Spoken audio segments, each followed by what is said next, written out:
Salut toi! Aujourd'hui on va faire une pâte à pizza que tu pourras commencer le matin et que tu pourras manger le soir même. Et heureusement on est en confinement, du coup on a plein de temps pour ça. Alors c'est très simple, on a juste besoin de temps de repos. Du coup on aura trois étapes principales. La première c'est qu'on va faire notre petit levain avec la levure de boulanger. La deuxième c'est qu'on va pétrir et la troisième c'est qu'on va laisser à reposer pendant 6 à 8 heures. Alors la recette est pour 4 personnes, donc ça fera 4 pizzas individuelles. On en aura pour à peu près 20 minutes de préparation et 8 heures de repos. Alors en termes d'ingrédients, on aura besoin d'une farine qui a de la force. Donc c'est de la farine T45 riche en gluten qui permet l'élasticité et le bon développement de la pâte. On aura également besoin de levure boulangère et cette levure sera réactivée grâce à de l'eau tiède puisque la levure c'est un organisme vivant qui va pouvoir se développer à température favorable, donc température du corps, et avec des nutriments et de l'oxygène. Dans les nutriments, il y aura donc du sucre, la levure se nourrit de sucre, et le sel va être utile pour réguler la fermentation. Donc là, on va faire le petit levain pour commencer. Donc dans un petit récipient, on va venir verser la levure de boulanger, l'eau tiède, la farine. On va tout mélanger. Ça fait des bulles, il est vivant! On va mettre à développer dans un endroit tiède pendant à peu près 30 minutes. Et cet endroit tiède pour moi, c'est le four que j'ai fait préchauffer quelques minutes à 100 degrés et que j'ai éteint. Comme ça, il y aura une petite chaleur. Donc maintenant que notre levain est prêt, on va venir ajouter 2 cuillères à café de sel et 1 cuillère à soupe de sucre à la farine, 2 cuillères à soupe d'huile d'olive. On va mélanger, on ajoute le levain et l'eau au fur et à mesure. Et on pétrit.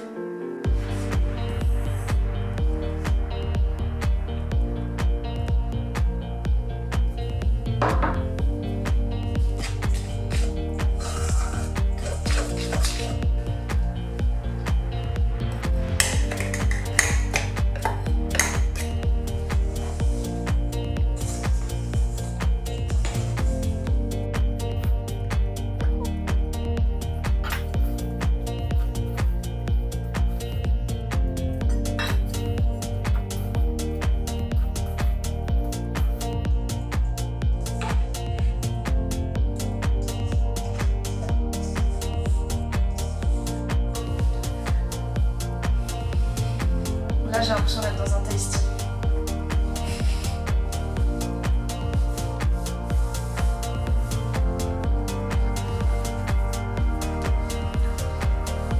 C'est vraiment mon moment préféré.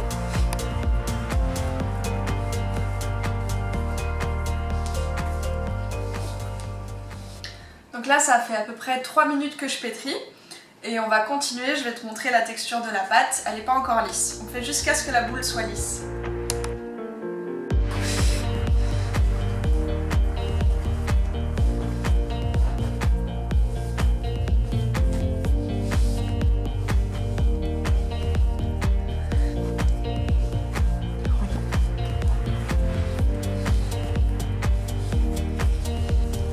Ah, elle est belle!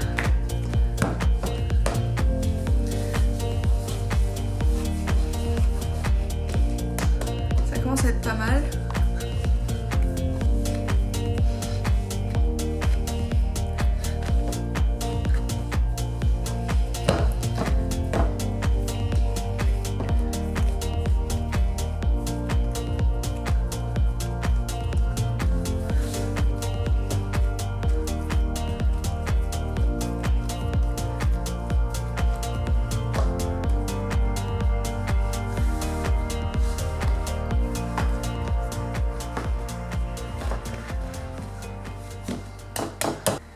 Donc là on est à peu près 10 minutes plus tard.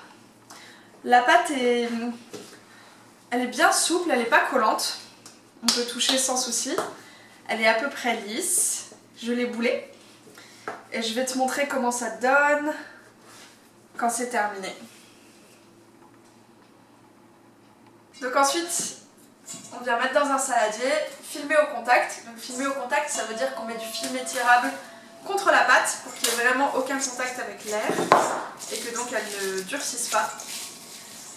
Et on va laisser lever de 6 à 8 heures. Il faut à peu près que ça double de volume et dans un endroit tiède.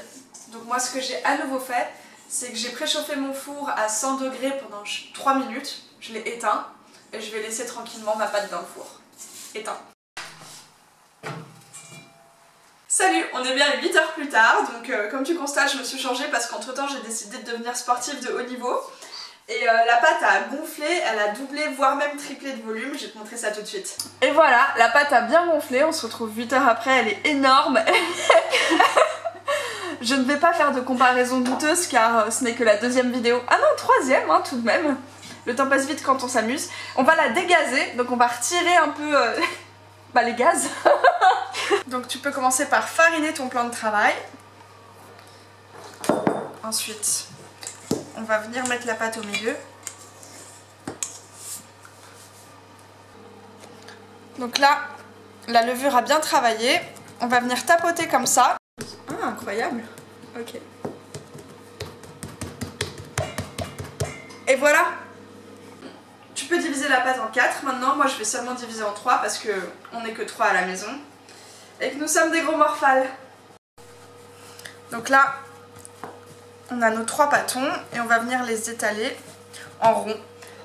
J'ai trouvé ce petit rouleau à pâtisserie tout à fait ridicule et je pense qu'il fera parfaitement l'affaire. Si t'as qu'une bouteille de vin chez toi, n'hésite pas à t'en servir.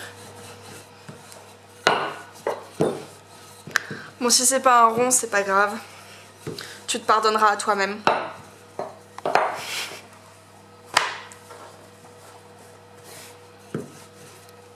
Et voilà! On est à peu près à cette épaisseur.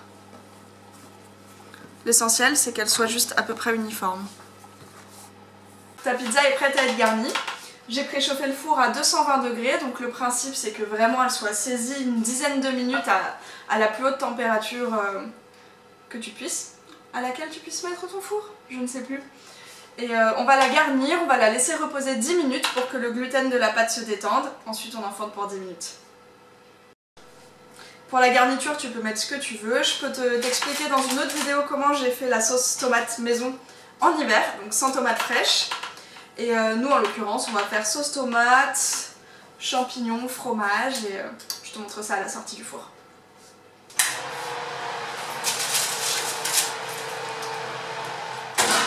Yes, regarde. La pâte est bien croustillante, bien cuite, c'était très chaud. C'est parfait, c'est cuit, bon appétit!